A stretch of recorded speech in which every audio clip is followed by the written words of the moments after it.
Okay, today I'm going to remind you of the story we've all heard before about how Goanna Headland was formed. Okay, so the story of Goanna Headland is a story of local folklore, but it comes from a Bundjalung tribal nation Dreamtime story. Okay, so to understand the story of how Goanna Headland was formed, I need to tell you a little bit about the Dreamtime. So every race or group of people has a different idea on how Earth was created or mankind was created. So the Bundjalung tribal nation group believes that the Earth existed featureless, so it was flat and grey and it had no living things, so no plants, no animals, no fish, no birds, no people especially, nothing. So while the Earth existed like that, flat, grey and featureless, came the Dreamtime. Now the Dreamtime was a time when great spirits or beings awoke that had been asleep since the beginning of time. They'd been sleeping in the land and they woke and roamed the land. They looked for food, they dug for water, they held ceremonies. Because of their size, because of their greatness, they made features in the land with their movements. So the rainbow snake is the biggest of these beings, or the most powerful of these beings, and he's moving across the land like a snake, pushes the earth into mountains and creates gullies that are the rivers that go to the ocean. So one day the rainbow snake had been very, very bad. He'd been so bad that whatever he did we can't talk about and isn't spoken about, but let's just say it was so bad that it got the attention of everyone. It especially got the attention of a powerful being that lived up in Bungalwalban.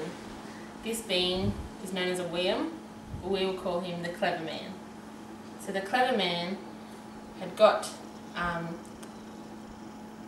gist of what the rainbow snake had been doing. So he did this really bad thing that got his attention, and he'd been keeping his eye on him to see what else he was up to.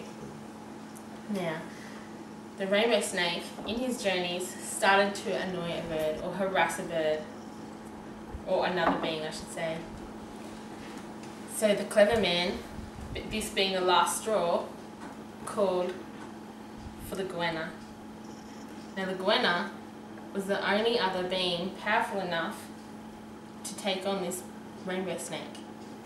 So once the Clever Man saw the bird being harassed by the rainbow snake, he called the Goanna to come and help him, to help protect the bird.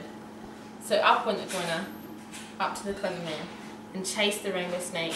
Now the rainbow snake took off and slithered across the land, downhill, across the plains, and towards Woodburn. And the Goanna followed him, thumping his tail in his rush to catch up. As they raced across down the hill and along the plain, they formed part of the Richmond River that we have today. Okay, once the snake got to Woodburn, it thought it'd head towards Evans Head.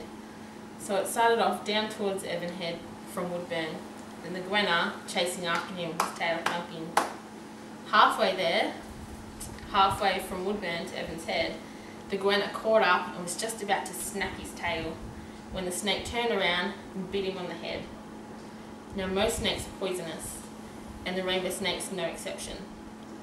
So the Goanna was starting to feel the snake's poison, starting to feel the effects, and he knew that in order to survive this snake bite, he would have to go find some special herbs to counteract its effects and to heal and take a bit of time off away from this confrontation. So off he went. He left the confrontation with the rainbow snake in order to go find these herbs and to heal and save himself.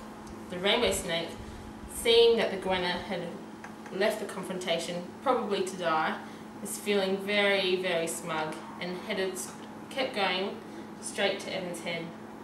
Once he got to Evans Head, he wasn't in a rush. He had a look around, a bit of a slither around, and he thought, in his smugness, I'm just going to go right back to the river. There's nothing to stop me. I'm going to go right back. So up he headed upland, up the river again, towards Woodburn again.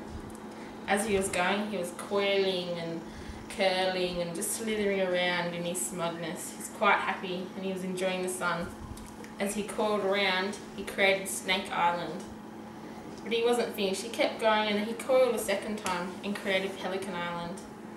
And as he finished creating Pelican Island with his coiling and curling about, he lifted his head, and who did he see crossing the plains? He saw the goanna headed towards him, healed from his snake bite. So, in a panic, the snake turned around and headed towards the coast again. He hit the coast and didn't stop. He went through the ocean and found a deep spot where he made himself an island in order to hide from the goanna. So the goanna wouldn't recognise him when he came hunting for him. So the goanna, still after the snake, went down the river and hit the coast himself. Now he couldn't see the rainbow snake, but he could sense his presence.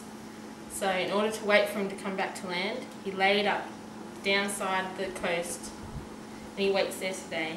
His head and shoulders and front legs are what forms Goanna Headland. His tummy and chest are Chinaman's Beach, and his thumping tail is Snapper Rock.